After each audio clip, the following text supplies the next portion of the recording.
in the dead of winter, in the year 1206, by the frozen banks of the Onon River, a man named Temujin was declared Genghis Khan, the universal ruler, by the Mongol tribes.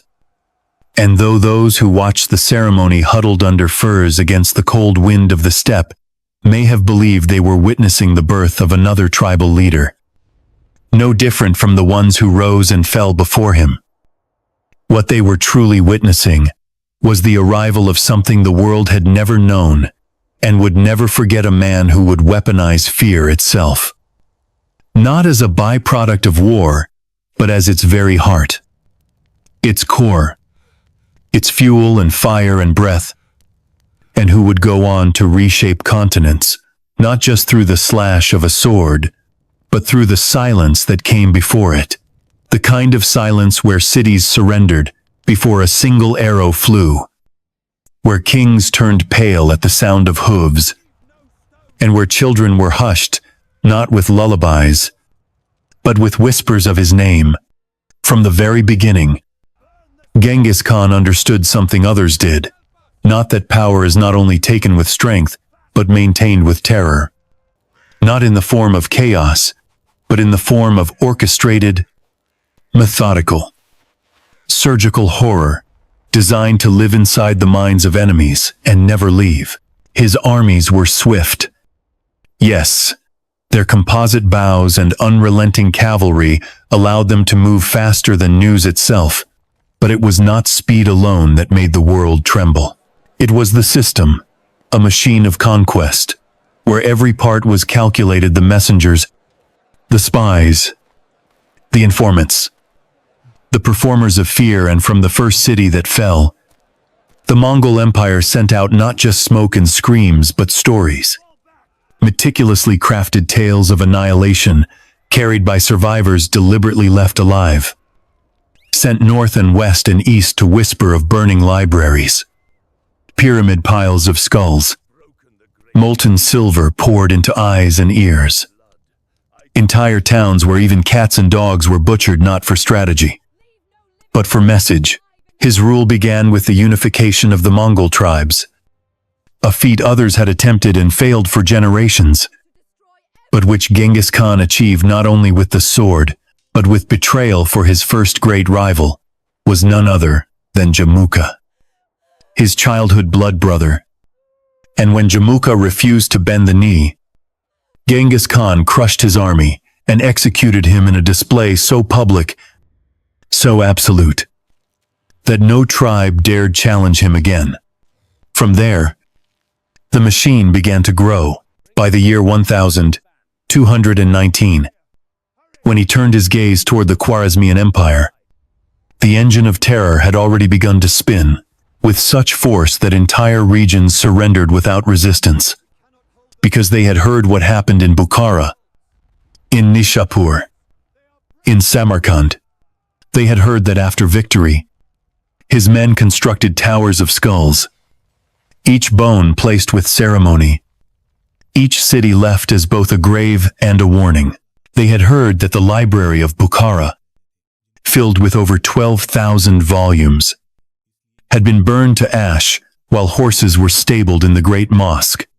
They had heard that his own daughter, in vengeance for the death of her husband, had demanded every living creature of Nishapur be slain, down to the dogs that barked and the cats that meowed. And the Khan had granted her request without a moment of hesitation. But fear, in the hands of Genghis Khan, was not a wild thing. It was domesticated, trained, and unleashed like a falcon toward its prey. His intelligence network, known as the YAM system, was perhaps the most advanced in the medieval world, employing merchants, monks, and astrologers as spies, creating an illusion of omniscience. Before each siege, rumors were seeded, exaggerated numbers of Mongol troops, false alliances, letters penned by captive commanders, urging surrender. And by the time the Mongols arrived, they often found garrisons broken not by steel, but by dread. In the city of Bamiyan, when his grandson was slain by an arrow, Genghis Khan's wrath took on a shape so vast that he commanded the earth itself to mourn. The city was leveled, its people annihilated, and local legends claim the soil was poisoned for 100 years. That even the stones wept.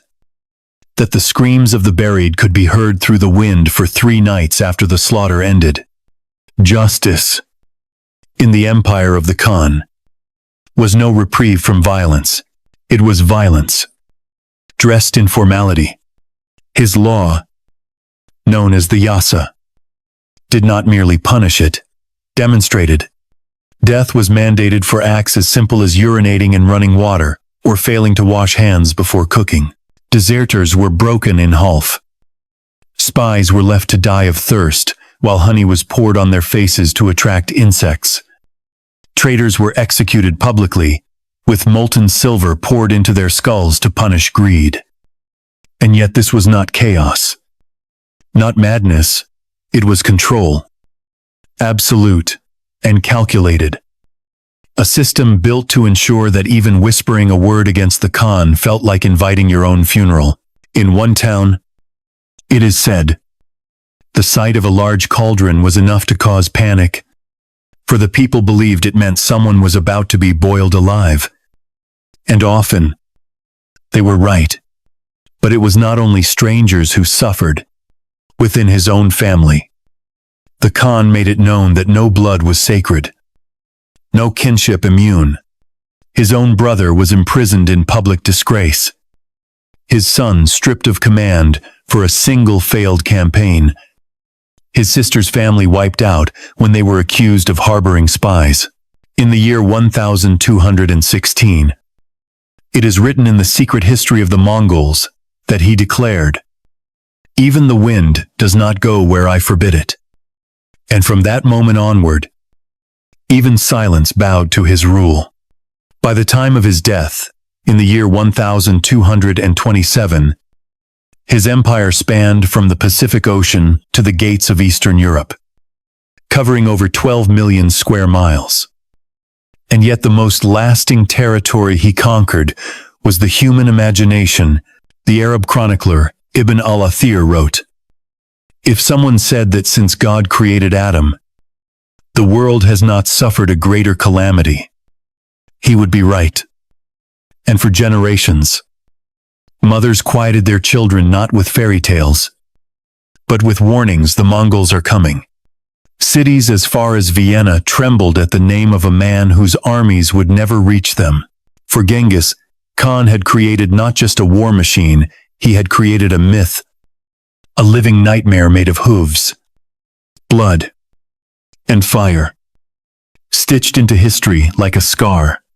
And yet, this was only the beginning. There are wars that end with peace, and there are wars that end with silence so absolute that even the birds forget to return.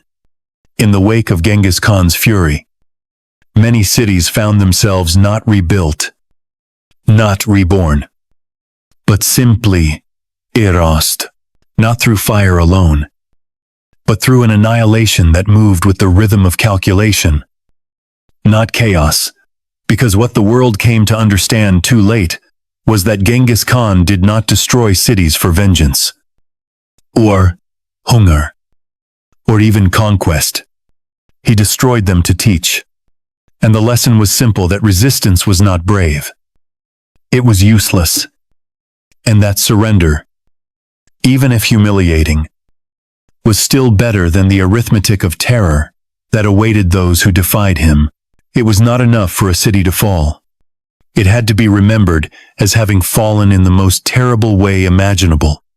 Take Nishapur, once a beacon of learning, its streets echoing with the words of poets and mathematicians, its bazaars filled with silks and ink, its walls built on centuries of trade and prayer, until the spring of 1221, when an arrow, a single arrow, changed everything. The shaft struck and killed Tokachar, the Khan's son-in-law.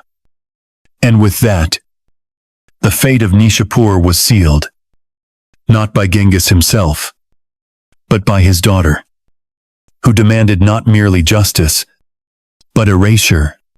She did not ask for the city's walls to be breached, or its soldiers slain.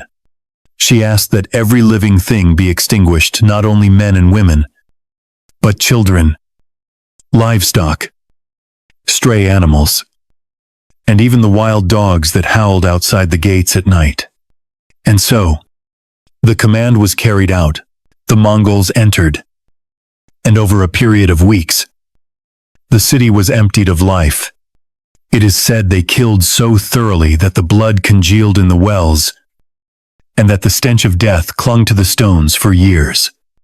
Survivors, there were none, except for the bones, and the message they left behind. But Nishapur was not the only stage upon which the Khan performed this theater of extinction. Further west, in the valley of Herat, when rebellion stirred against Mongol rule, his successor Ogedei sent General Chagin with 50,000 men, not just to punish, but to undo a city. The siege lasted for 6 months, and when it ended with a silence that lasted centuries. Buildings were not simply burned, they were dismantled. Brick by brick, the irrigation system was destroyed, the farmlands salted, the trees pulled from their roots. 12,000 manuscripts from the library were not merely burned, but were ground into ash and thrown into the Hari River, blackening the water, as though knowledge itself were weeping. The people of Herat, once numbering nearly 1 million, were reduced to less than 40,000. The rest had vanished. Their names never recorded. Their bodies never found, except for a few scholars, forced to eat pages torn from their own works before being executed. A ritual the Mongols called the devouring of vanity. And yet, the most haunting lesson in the Mongol ledger of destruction was not found in fire or flood, but in a pile of ears. When the city of Merv fell in the year 1221, the Mongols, under the command of Tolui Khan, Genghis Khan's youngest son, implemented what they referred to as the 7 steps of destruction. First came separation, dividing the population into scholars, craftsmen, soldiers, women, and children. Then came elimination, a slow, methodical process in which tens of thousands were killed each day. But death alone was not enough. There had to be proof, and so, each body had 1 ear removed. The ears were collected in sacks, then counted by scribes. 1 sack for civilians, another for soldiers. Different colored strings were used to distinguish them. By the end, the scribes recorded over 1,300,000 ears. Each one, a receipt of obedience enforced through extinction. Among the few who survived, Merv was a mathematician, Al-Karaji, who later wrote, "I saw death with 1,000 faces, each more terrible than the last." He had been spared not because of mercy, but because the Khan wanted someone to remember what had happened. That was the deeper genius of Genghis Khan's terror, to leave behind not ghosts, but witnesses traumatized, broken, yet alive enough to carry the story. Survivors were tools, living whispers that were more potent than swords. They told of what they saw, a city where babies were thrown from rooftops because their cries annoyed the guards, where husbands were made to watch their wives violated and then hanged from the city gates, where every execution had its own rhythm, its own order, its own message. This was not bloodlust, it was language. Nowhere was this system more devastating than in the valley of Bamiyan, where the Khan's grandson had died. His name was Mutagen, and he was loved, and love, in the world of Genghis Khan, meant devastation when severed. Bamiyan's people were not simply killed, they were crushed, burned, dismembered, or buried alive. According to the Persian historian Rashid al-Din, the Mongols buried an entire village of 12,000 people in a single mass grave and then poured water on the soil to make it settle faster. While survivors screamed beneath the earth, the ground, it was said, moved for 3 days. Locals would later name the place the Valley of Screams. Even century later, travelers reported hearing whispers in the soil. This campaign of annihilation was not isolated. It became doctrine taught, replicated, and refined. A resistance in northern China led to the boiling alive of rebels in giant cauldrons, while their families were forced to watch. One family in the city of Kayuan, caught hoarding weapons, led to the execution of an entire neighborhood. And always, the punishment was not just for the body, it was for the memory. Children were made to watch their fathers executed, and then sent away to serve in Mongol camps. Noblemen were not merely killed, they were dressed in rags, forced to tend stables before being publicly humiliated and flayed. Fear, after all, does not survive in abstract. It must be witnessed, felt, passed down. This was the arithmetic of terror, the balance sheet of genocide. And it worked. Kingdoms surrendered before a single arrow was drawn. Cities like Goryeo in Korea submitted without a fight after hearing what happened to those who resisted. The people of Hungary burned their own towns to the ground rather than let the Mongols do it for them. And when the armies moved on, they left behind a new kind of peace, one not built on laws or treaties, but on trauma. This was the Pax Mongolica. Commerce thrived. Roads were safe, but only because those who walked them did so with the memory of screams still echoing in their bones. In the year 2019, archaeologists uncovered a mass grave near Karakoram. The bodies were arranged in concentric circles, in skulls fractured cleanly, limbs bound, signs of ritual execution. In their silent geometry, those bones confirmed what the chronicles had always whispered, that terror had shape, pattern, is form, that even in death, the Mongols had left behind order, not for the sake of the dead, but for the sake of memory. Because that, above all, was Genghis Khan's greatest invention, not the composite bow, not the feigned retreat, not even the siege engine built with Chinese powder and Persian design, but fear that endured long after the fire died, long after the swords rusted, long after the cities had become dust. And so, as the Mongol armies pressed forward, the ears kept piling, the graves kept deepening, and the silence behind them grew so thick that even the wind learned to whisper, "There are wars won by armies, and then there are wars won before a single arrow is loosed, before a gate is breached, before a sword is drawn." Genghis Khan knew this better than anyone. He had seen it as a child, the way fear spreads faster than flame, the way a whisper in a dark tent can fracture loyalty more surely than a spear. And so, as he forged his empire, he did not simply build a military, he built a network of shadows, a web of deception and disinformation, so elaborate, so disciplined. And that entire kingdoms crumbled, not from assault but from suspicion. While kings relied on generals and fortifications, Genghis Khan relied on rumors, false letters, actors, and astrologers who were not what they appeared to be. The Mongol army moved with speed. Yes, but it was the lies that moved faster. And it was the fear those lies conjured that truly conquered the world. At the heart of this invisible empire was the Yam, a relay intelligence system so efficient that messages could cross the width of the empire in mere days. But this was not simply a postal service. The Yam was staffed with over 200,000 horses and tens of thousands of messengers, scouts, and spies, all carefully disguised as merchants, monks, healers, or wandering scholars.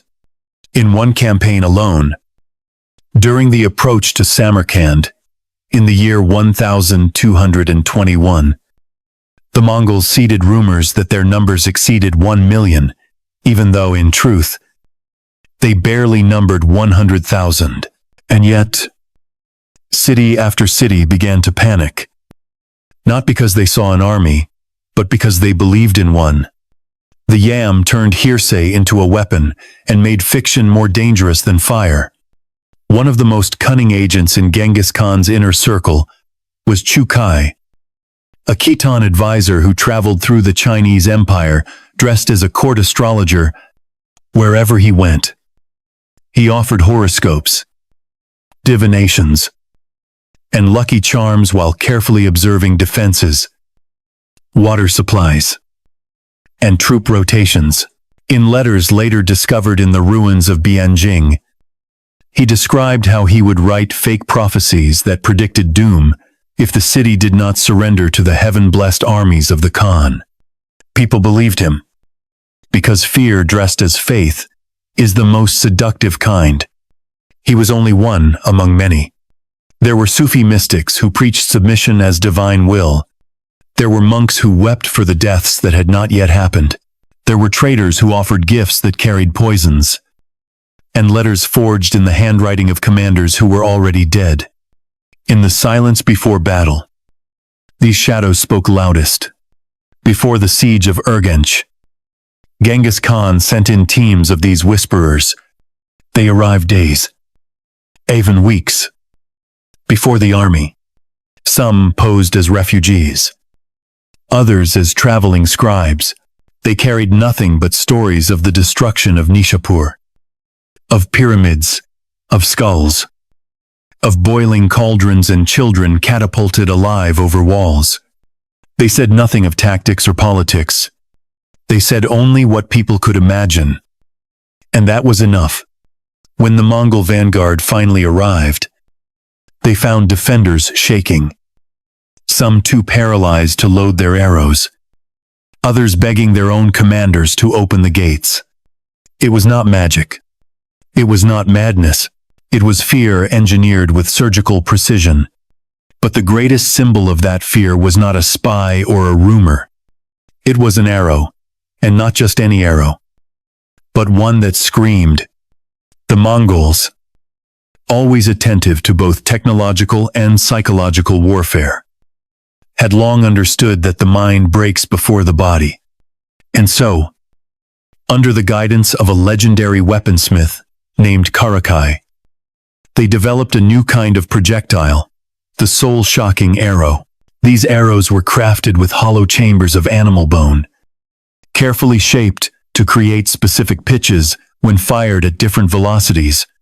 When loosed in volleys by expert archers, they produced a high-pitched, shrieking sound that echoed across the battlefield like a chorus of dying spirits.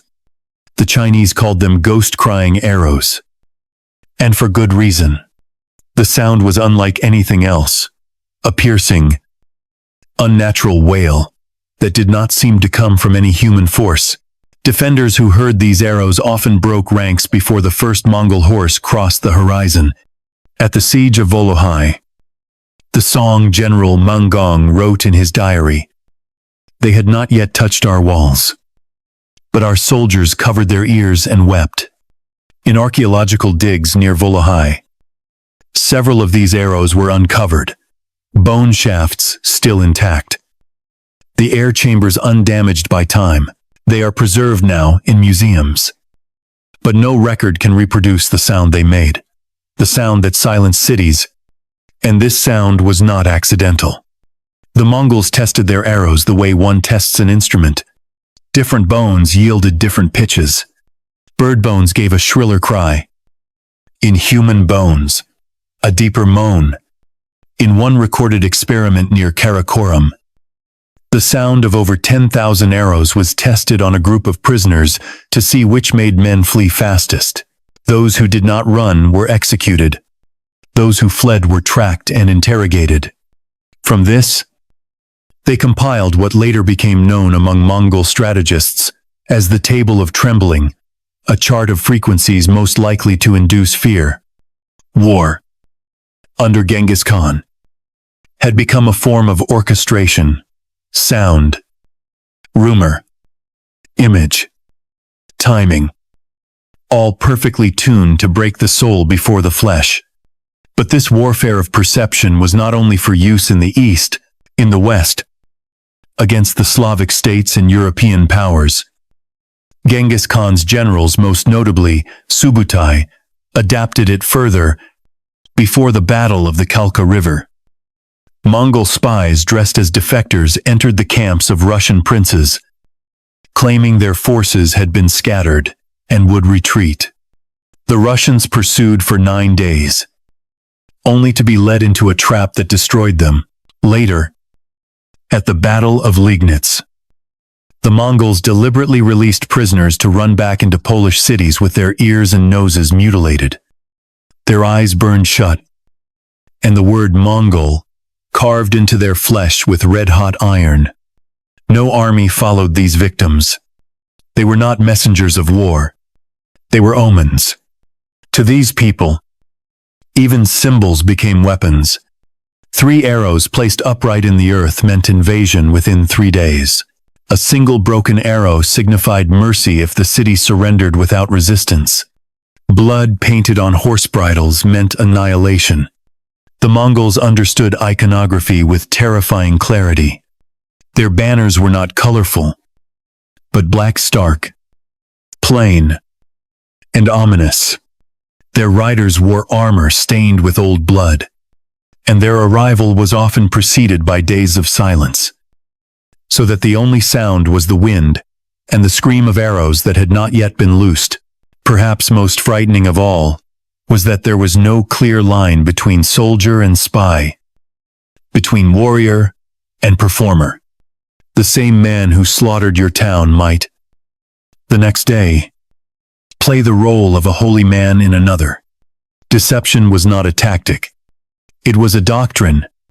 It was said in Persian chronicles that the Mongols lie with the same ease they ride, and in Chinese records that what their swords do not kill, their words will. They knew that truth bends under pressure. And in war, belief kills faster than any spear. And so, Genghis Khan conquered lands not by overpowering them, but by infiltrating the mind. His arrows did not only pierce flesh, they pierced belief, hope, courage.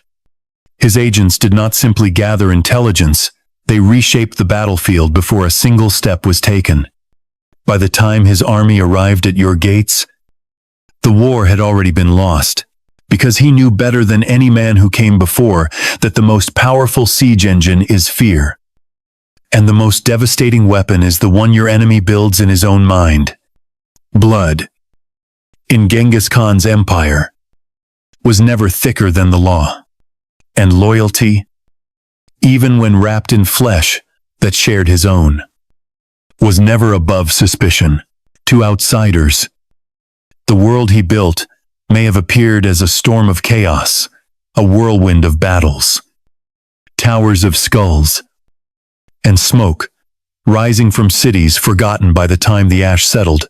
But within the Mongol ranks, the terror was not just directed outward. It was turned inward, wielded with equal force against traitors and brothers, sisters and sons, lovers and generals. The message was clear in Genghis Khan's universe. There were no exemptions. No one was sacred. Not family. Not kin. Not even memory itself. It began long before he was crowned. As a boy named Temujin, he had watched his own family torn apart by betrayal. His father poisoned. His clan abandoned him. His mother left to survive in the open steppe with nothing but frozen roots to feed her children. That early lesson that bloodline could not shield you from loss became doctrine as he grew. And when he became the great Khan, that bitterness was sharpened into a tool. Forgiveness was not a virtue. It was a weakness. So when his own sister, Temujin, was accused of harboring spies within her household, the punishment came not as a warning, but as a final decree. Her husband, her children, her servants all were executed. The entire house purged. No trial, no farewell, no grave marked in the sands of Mongolia.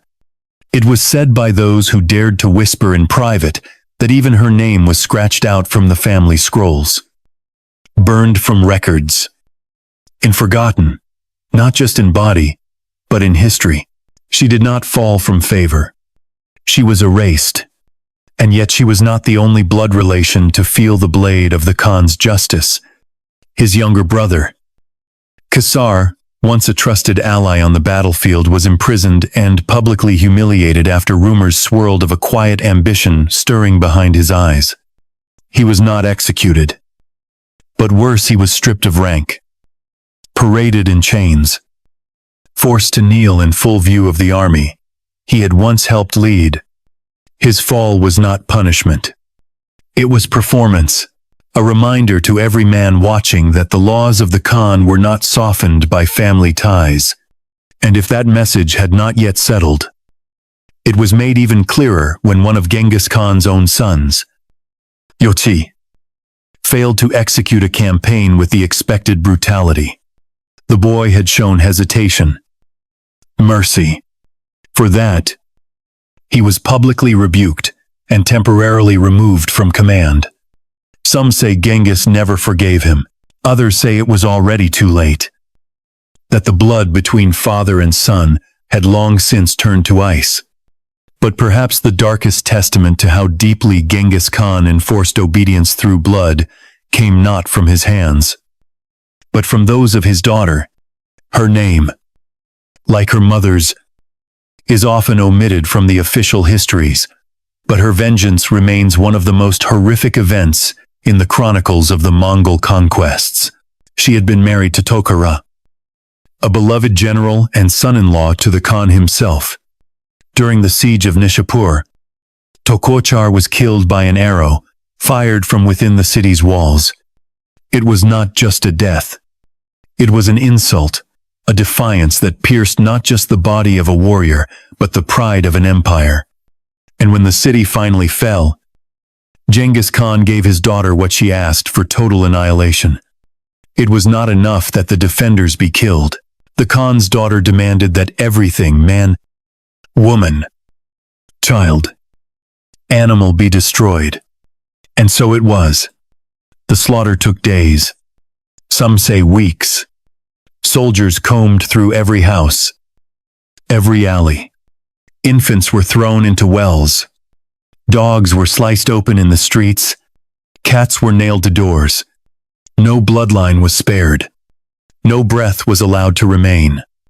The city that had once hummed with poetry and prayer was turned into a graveyard where not even the crows returned. Contemporary Persian chroniclers described it as a silence so thick it choked the throat. The ground, they said, became soft with blood. Even those spared by strategy artisans, scribes, mathematicians were not left untouched. They were forced to witness the slaughter, to count the bodies, to catalog the names of the dead before being deported across the empire.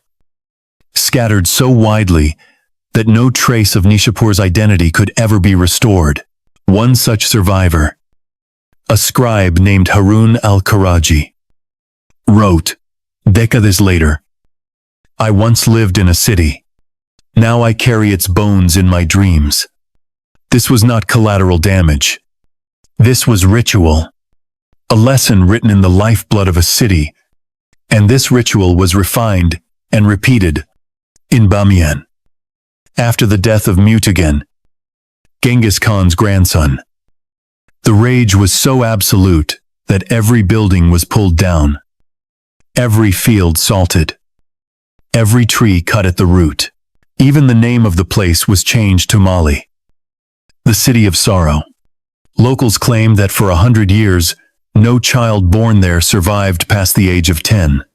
Whether that was true, or simply the legacy of trauma passed through generations, did not matter. What mattered was the memory and the certainty that if you raised your hand against the blood of the Khan, even your dogs would not be allowed to whimper in your absence. And still, he did not stop. At the siege of Kaiwan, one family was caught hoarding weapons. For this, an entire neighborhood, nearly 400 people, was slaughtered. Not because they resisted, but because they might have.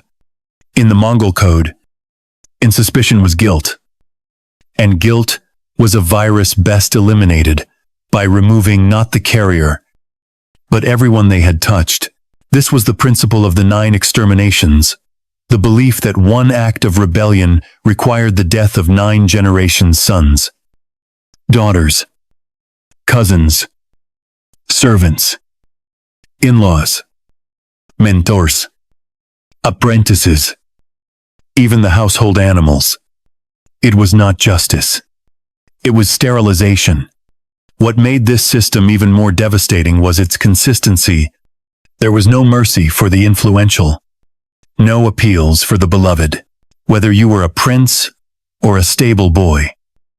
If your loyalty cracked, even for a moment, the Khan's justice descended like frost on green leaves, sudden, white, and final, and that, perhaps more than the swords and siege engines, is why the empire expanded so quickly. Because people did not fear war, they feared betraying the Khan even by accident, even by silence, even by association. In time, this philosophy of fear would infiltrate every level of society. It was said in the capital that the wind itself would not blow where Genghis Khan forbade it. And this was not hyperbole. It was cultural truth. Families monitored each other. Fathers turned in sons. Neighbors reported on whispers overheard through the yurt walls. Not because they believed in the law, but because they believed in the consequences. The Mongol Empire did not need prisons. It needed only memory. And so, as the Khan aged, as his horses slowed and his bones grew heavy beneath his armor, he did not become merciful. He became more precise. The executioner's axe no longer swung wildly. It fell with mathematical elegance. The laws of Yasa were not softened. They were sharpened. And the blood that ran through his veins, the blood of his brothers, his children, his wives, was not a shield. It was a test. Fail it, and you were not punished. You were forgotten. In the end, this was the greatest fear of all. Not death, not pain, but erasure. To be wiped, not just from life, but from name, from story, from time. To become as silent as the cities he burned, as still as the cats gutted in the alleys of Nishapur. Because when Genghis Khan struck down his enemies, he left behind memory. But when he struck down his own, he left behind nothing. And that silence, deeper than any grave, echoed louder than the loudest scream. There are victories written with ink, and there are victories written with entrails.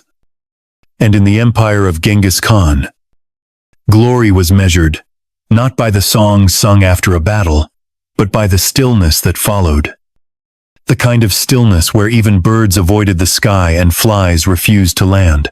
And at the heart of this silence stood the rituals, the acts, not of war but of punishment, elaborate, theatrical, devastating performances in which bodies were not just broken but transformed into warnings. For Genghis Khan, punishment was not a matter of retribution. It was policy.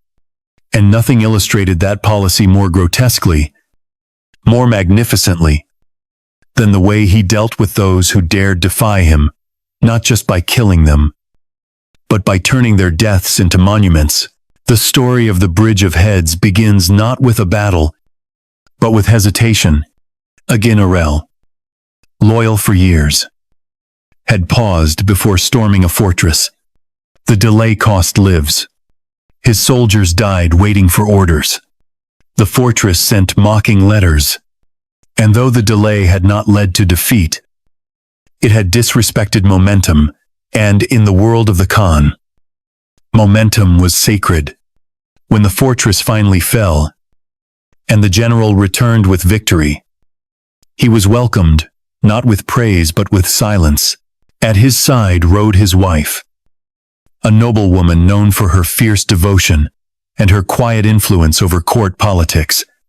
As the army entered the capital, the Khan ordered them both to stop at the river. There, on the banks, a new construction had begun, a bridge, but not of stone or wood. It was being built from the severed heads of the fortress defenders, arranged in rows, layered like bricks. Their skulls cleaned of flesh by specially trained executioners wearing black lacquered masks. The Khan stood by the scaffold and gave the command that the general's wife would be the first to walk across, not in mourning, but in celebration. She would walk the bridge, built from the consequences of her husband's indecision. And she did. In silence, she walked, barefoot, blood pooling beneath her heels. And when she reached the other side, she bowed. It was not a request for mercy. It was a submission to the reality that in the empire of Genghis Khan, death was architecture. This was not an isolated incident. It was pattern. After the siege of Balkh in the year 1221, the city was ordered, dismantled, brick by brick. But the surviving defenders were not executed immediately. Instead, they were used as human shields, tied to battering rams, as footpaths into enemy strongholds, as structural elements in monuments of defeat. Witnesses describe soldiers who were pierced through the abdomen and tied upright to form columns. These living bodies, still groaning, were used to support the platforms from which executions were carried out. One chronicler wrote, "Their agony became part of the foundation." Another simply said, "Even the buildings screamed." Perhaps the most infamous of these public punishments occurred in Bukhara, a city that had resisted, then begged for forgiveness, then resisted again. When it finally fell, its wealthiest merchants, men of silver and silk, whose fingers had never known soil or blood, were rounded up and brought to the main square. There, in full daylight, they were forced to kneel while molten silver was poured into their eyes and ears.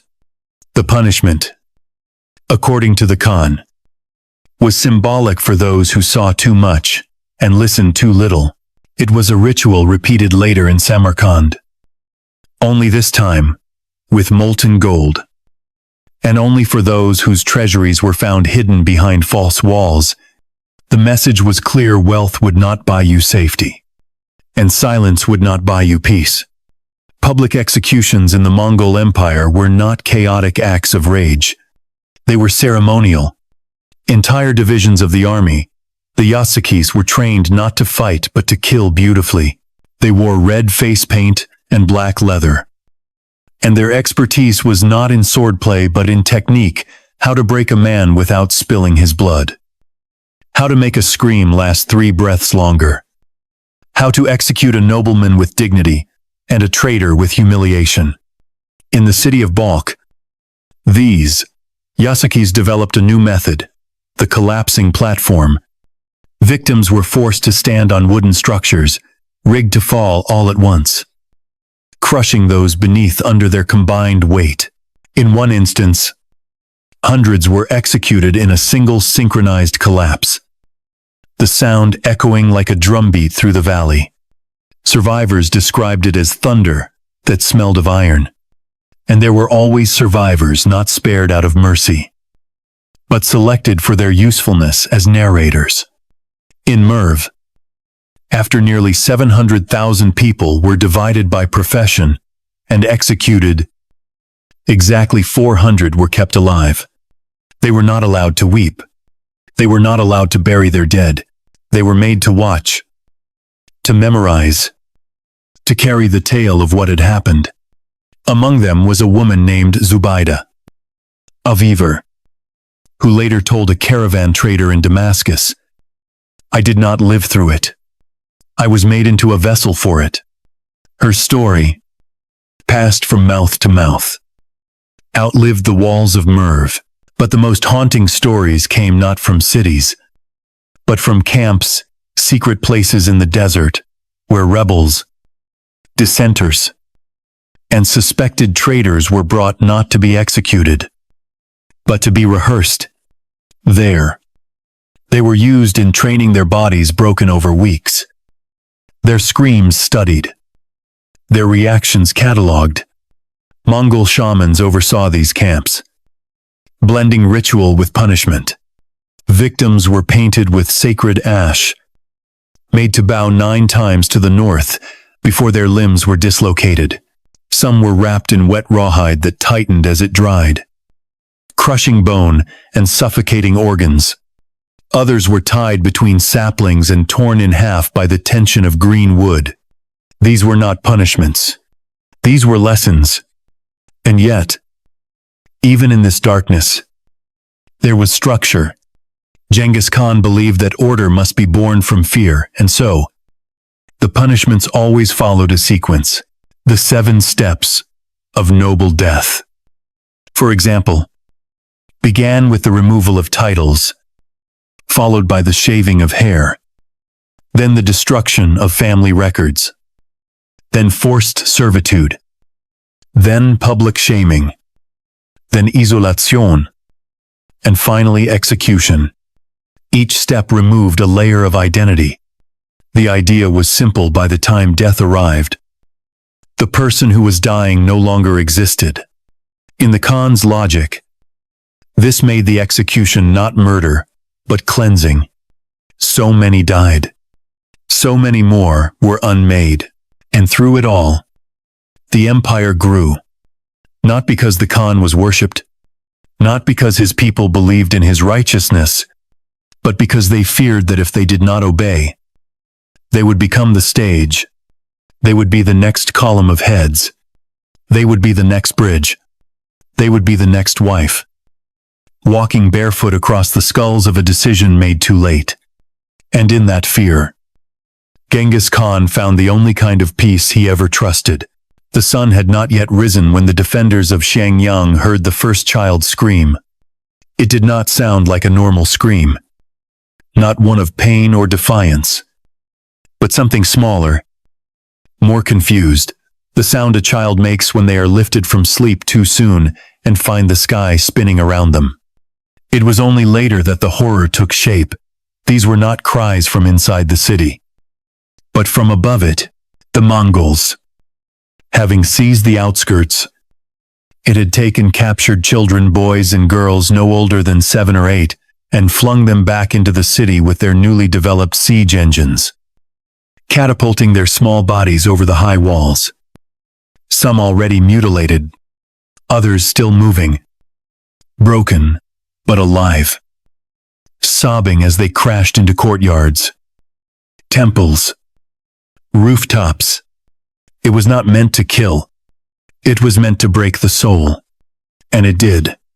Soldiers dropped their weapons. Mothers collapsed. The defenders began to argue, to panic, to beg their commanders to surrender before the next wave of children flew. By this point in history, the Mongol war machine had refined psychological warfare to an art form more exact than any poem, more devastating than any sword.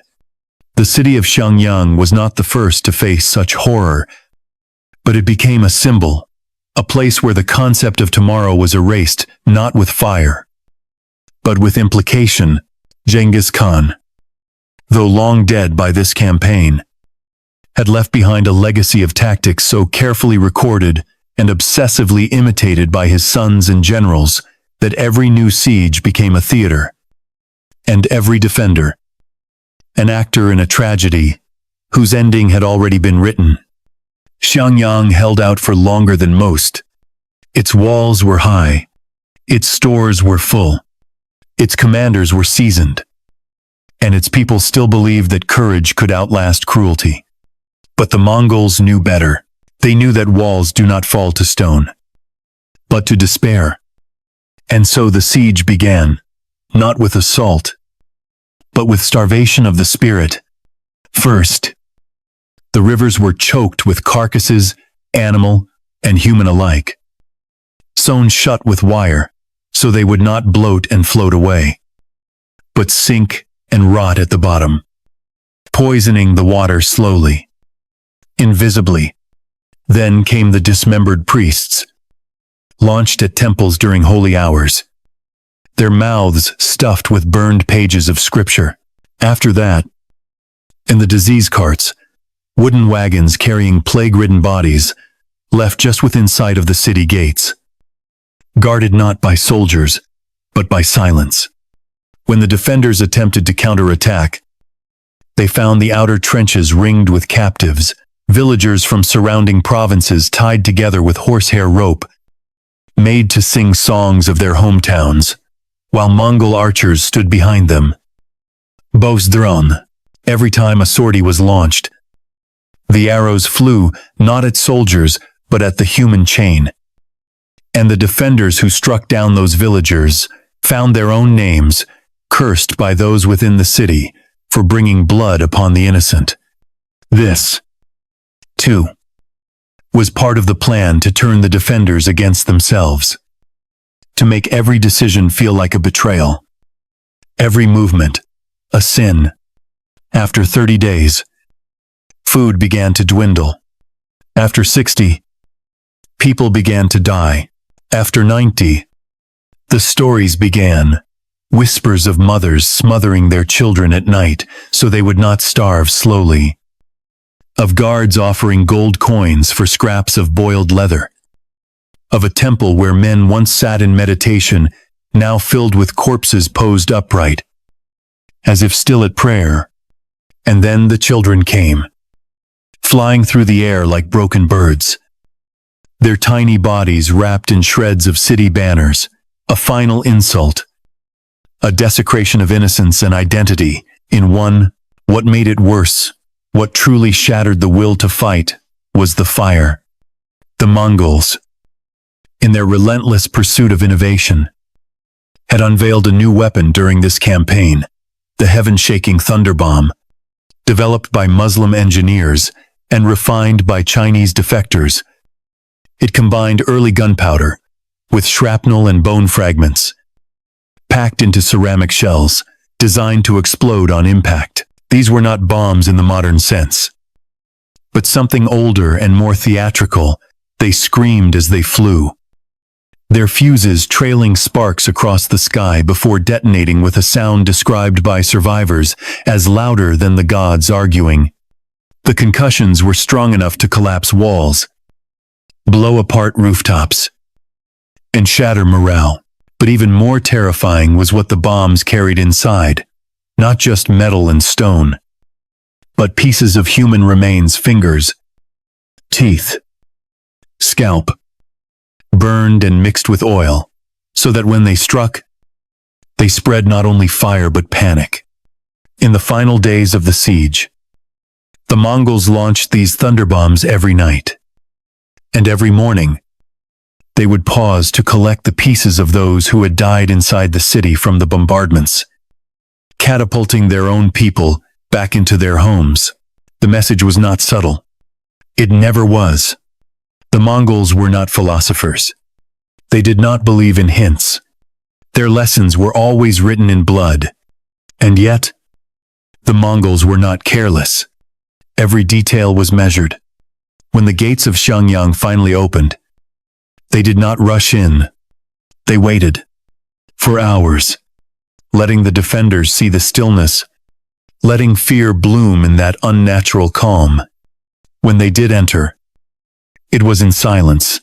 No war cries. No drums. Only the sound of hooves and breathing. And then, as was custom, they began the accounting. The city's population was divided, craftsmen set aside for deportation. Soldiers stripped and tied in rows. Women grouped by age. Children huddled in corners. Then came the selection.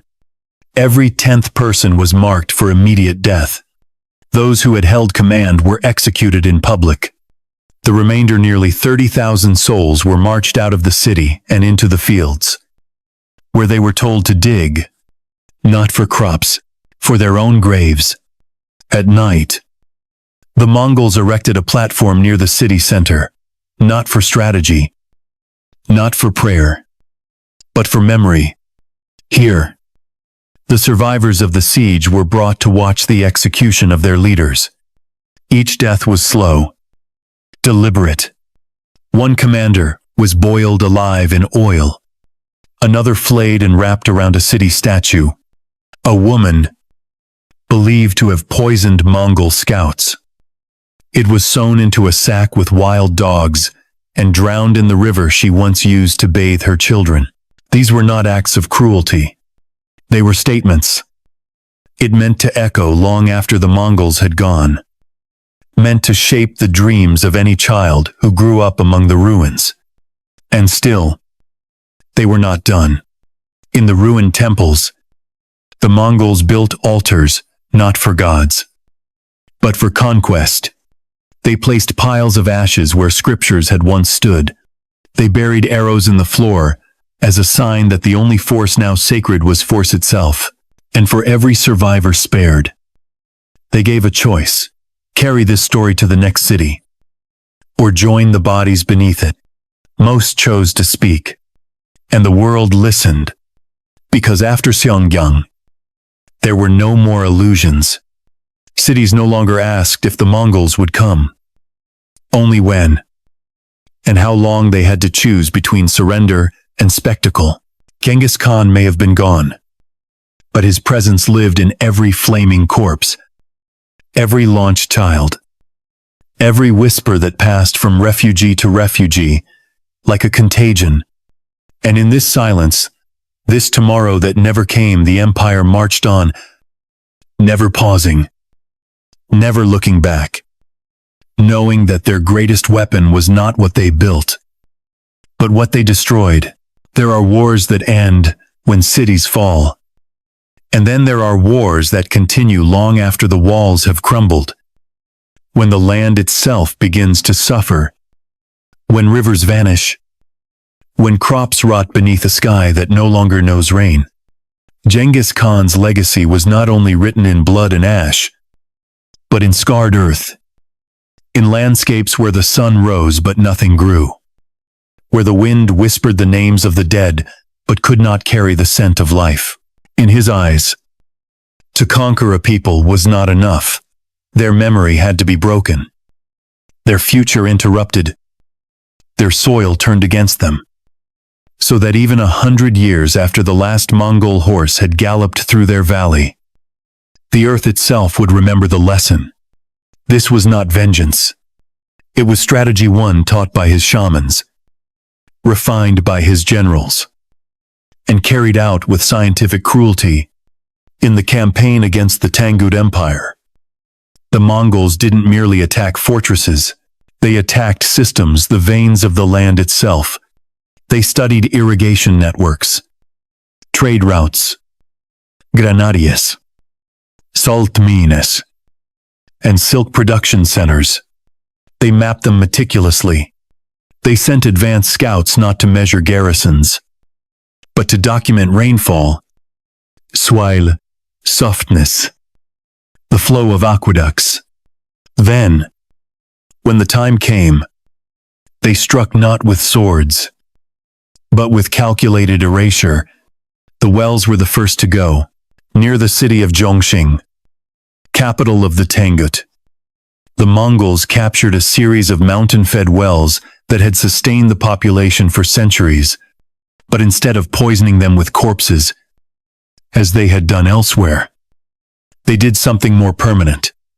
They melted bronze, hauled it by the vat, and poured it into the mouths of the wells. The molten metal hissed as it touched the stone, cooling into solid, jagged tombs that sealed the water underground forever. The process took days, but they did not stop. They worked through the night, the air filled with the smell of metal and burned stone. Villagers were forced to watch. Some wells exploded from the heat, shattering inwards, their ancient channels collapsing. Others simply vanished silent, still, entombed. By the end of the siege, more than 100 wells were destroyed in this manner, and when the survivors begged for mercy, offering grain and silk, the Mongols responded not with swords, but with salt, throwing it by the handful into the fields, mixing it with the blood of the slain, then plowing it deep into the earth.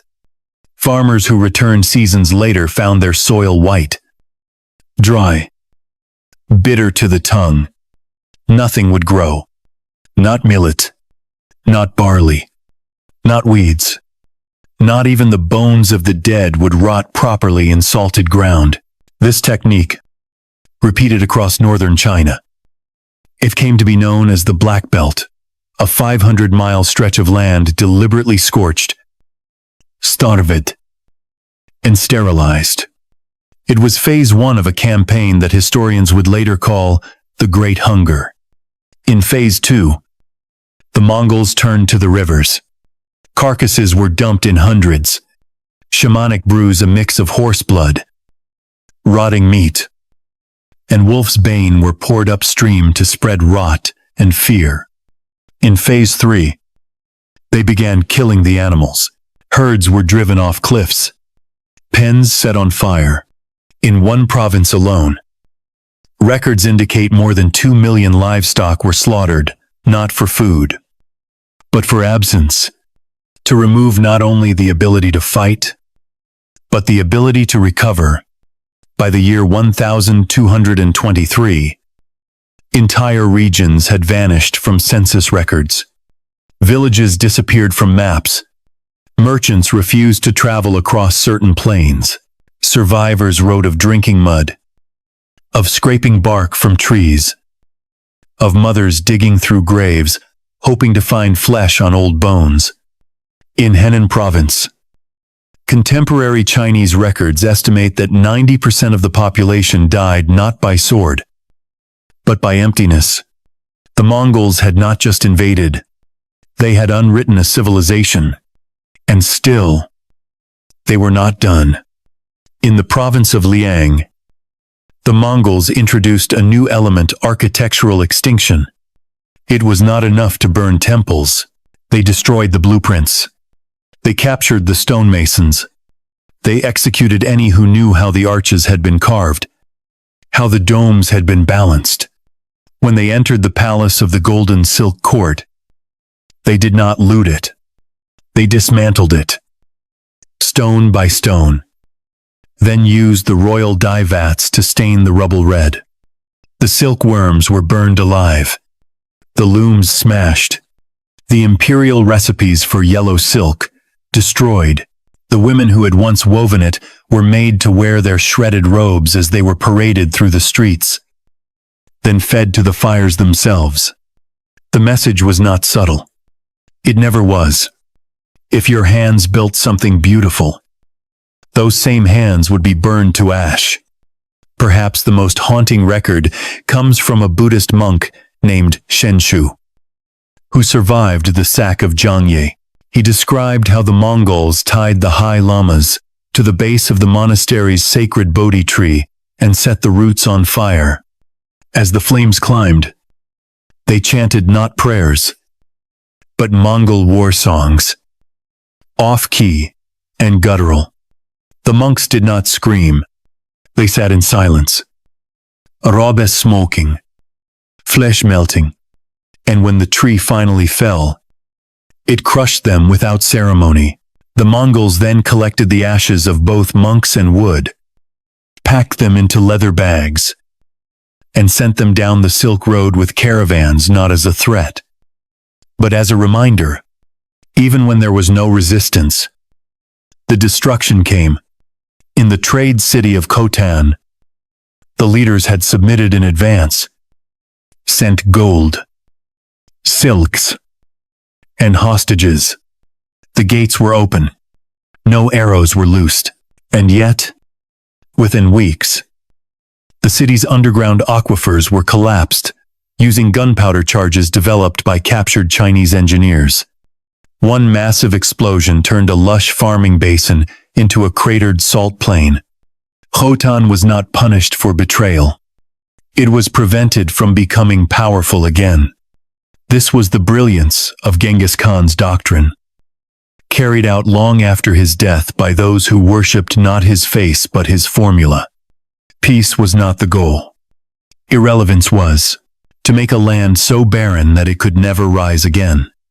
To erase even the temptation of rebellion. To remind the world that grass does not grow where Mongol hooves have stepped. In the year 2019, archaeologists discovered soil samples near the ruins of the Fergana Valley, once a breadbasket of Central Asia, showing unnatural levels of salinity and sulfur, matching precisely the compounds used in Mongol scorched earth campaigns. Beneath those poisoned fields, they found layers of compacted bone, crushed by repeated trampling, some fused together by heat, others bearing marks of defleshing. The valley, once filled with laughter and wheat, had become a graveyard too large for names. And yet the Mongols never looked back. They never repented. They never rebuilt. Their peace was not one of treaties. It was a silence born of paralysis, where kingdoms did not dream of retaliation because they could no longer dream at all. And when the wind passed through these dead lands, it carried no seeds, only stories, and sometimes only dust. There is no humiliation deeper than that which wears a smile. And in the empire of Genghis Khan, defeat did not end with surrender. It began there, because once a crown had been taken, it was not simply removed, it was transformed. It was melted down, repurposed, reforged not into treasure or tribute, but into tools of subjugation, bits for Mongol horses, buckles for soldiers' saddles, hinges for yurt doors. Nothing so perfectly expressed the philosophy of the Mongol conquest as the crown reimagined not as a symbol of majesty, but as a servant to hoof and dust. And yet the crowns were only the beginning, for it was not enough to conquer kings. They had to be broken in public, not just physically, but ceremonially. This ritual unmaking became a defining element of the Mongol campaigns across Asia and Eastern Europe. When a noble house fell, the Mongols followed a carefully scripted sequence known as the 7 Steps of Noble Death. It began with the stripping of titles. Every rank, every badge, every mark of status from silken sashes to jeweled rings was taken. These were then displayed in markets, sold to peasants at insultingly low prices, or sent back to Karakoram to be melted down. The next step was the cutting of the hair, often a sacred act in many cultures, now performed with dull knives and no water. Nobles were shaved unevenly, their scalps bloodied, and then covered with lice-ridden Mongol caps. No ceremony, no dignity. Next came the destruction of history. Family trees were burned. Ancestral tablets were smashed. Lineages that had survived for centuries were erased in hours. Entire clans that once traced their bloodlines to gods were reduced to nameless dust. In the 4th step, these former elites were dressed in beggars' rags, wrapped in the soiled robes of the lowest caste, and forced to walk barefoot through their own palaces, now occupied by Mongol generals and their dogs. In the 5th step, They were made to kneel before the Khan's horse 9 times, pressing their foreheads to the dirt until their faces bled. And when they rose, they did not rise as men, they rose as servants. No longer noble, no longer remembered. One such scene unfolded in Zhengdu, the former capital of the Jin dynasty.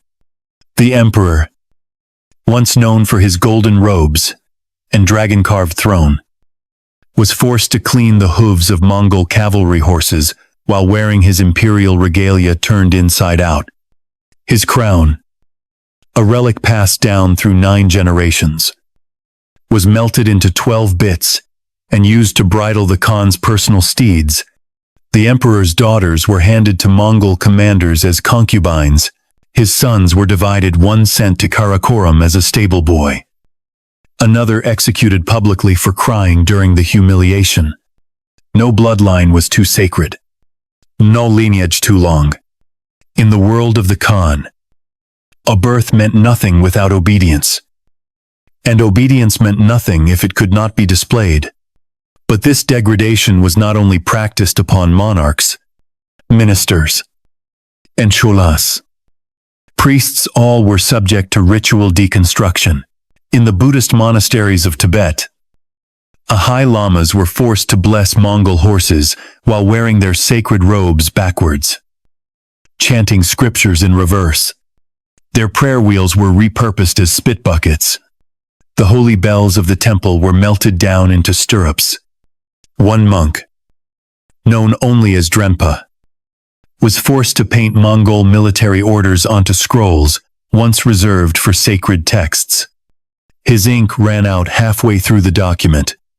For that, his tongue was nailed to his own writing table.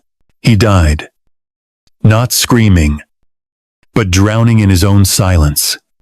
In Georgia, nobles were made to compete against one another in contests designed not to test honor, but to destroy it. The Mongols called this the Game of Kingdoms. Captured princes were forced to carry sacks of dung across fields while being whipped by their former servants. The loser of each round was executed. The winner was allowed to live, but only to kill the next loser with his own hands. One chronicler, Basili of Tbilisi, wrote, "They turned kings into jesters, and jesters into executioners." The crown was not only removed, it was inverted. Nowhere was the desecration more complete than in the treatment of the Khitan nobility during the northern campaigns.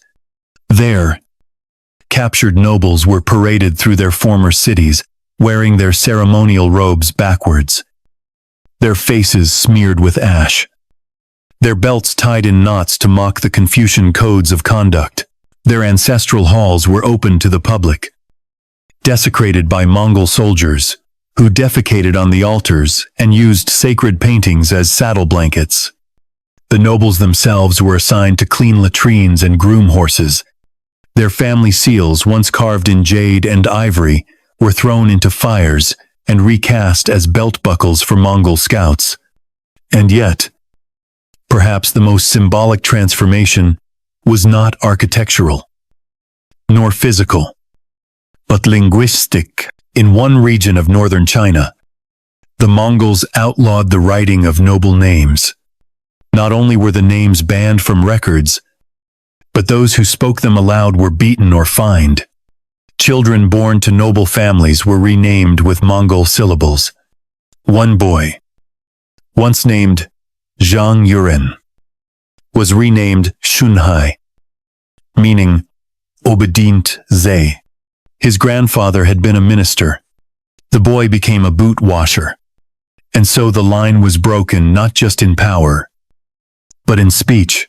The Mongols understood, long before modern empires, that to destroy a people, one must first destroy the sound of their names.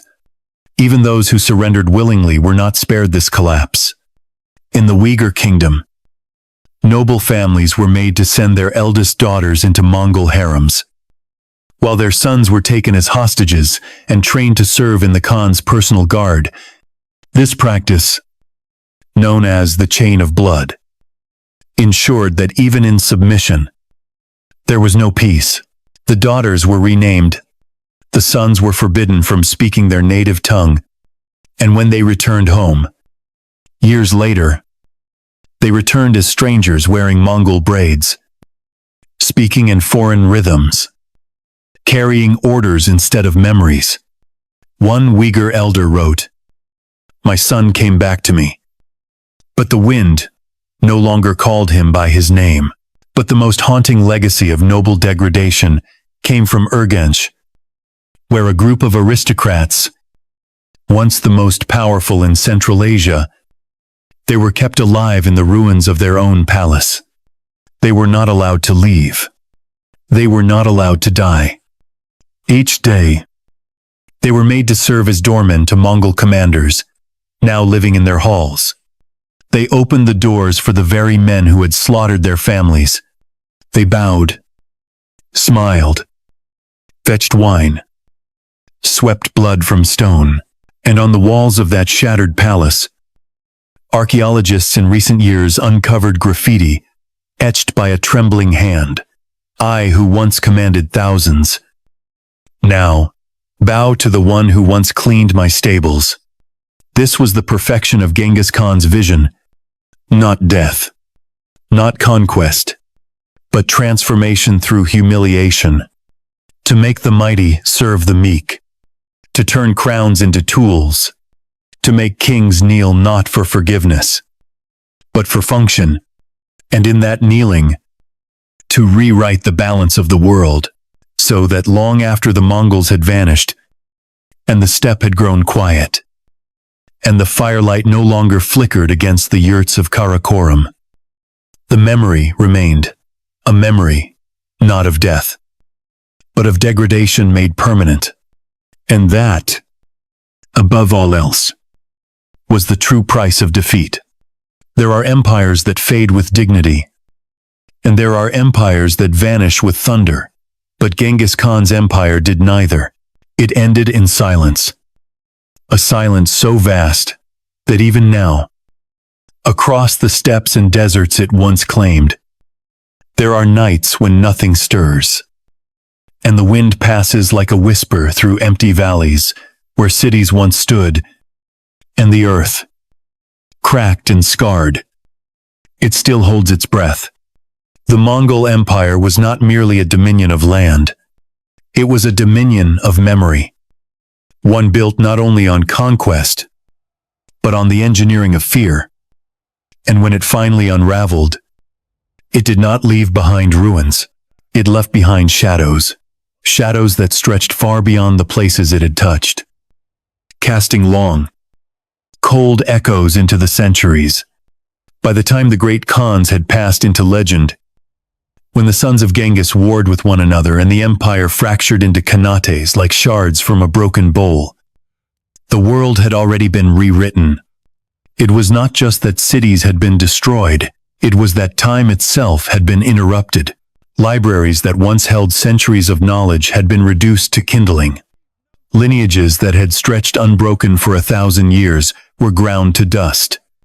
Languages that once sang across valleys now survived only in the margins of forgotten scrolls. The Mongols had done more than burn buildings.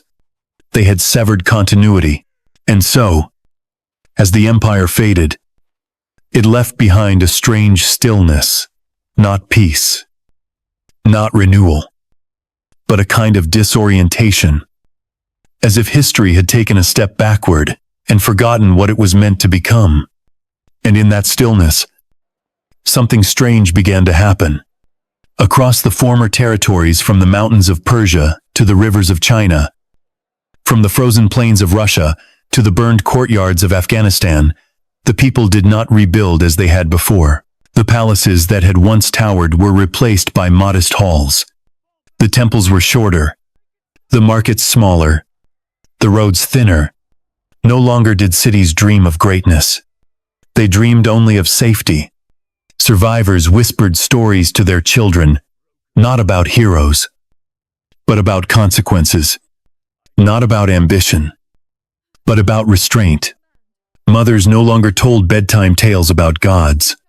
They spoke of horsemen with no names, who came with the dusk and left behind only smoke, and those stories dark, unfinished, always ending with silence, became the lullabies of a generation that had survived by forgetting how to hope. Even nature bore the memory. In the Fergana Valley, the grass that once grew thick and gold never fully returned. In parts of Henan, soil still shows signs of deep salinity. The remnants of Mongol salt plows that turned farmland into desert in old riverbeds, where cities had once stood. Archaeologists find nothing, not even ruins, just unnatural layers of compacted ash. Stone melted by fire, hot enough to fuse bone and clay. And sometimes, in the middle of nowhere, a lone skull appears, etched with ancient blade marks, as if the land itself cannot help but remember, cannot help but exhale fragments of what it tried to forget. And still, the stories endure. In one village in eastern Georgia, it is said that the old women bury newborn sons with a strand of black horsehair, not for luck, but to remind them that pride must be held quietly. In parts of Kazakhstan, there are stones arranged in circles where no settlement remains, believed to be the foundation rings of Mongol execution platforms, never rebuilt out of superstition. In northern China, the wind is said to howl differently across the abandoned wells, its pitch bending near the ones that were filled with molten bronze, as if the earth still mourns the water it once gave. But perhaps the most enduring legacy is not found in the ruins, or the soil, or even in the stories. It is found in the silence, a kind of generational quiet, passed down, not through words, but through behavior.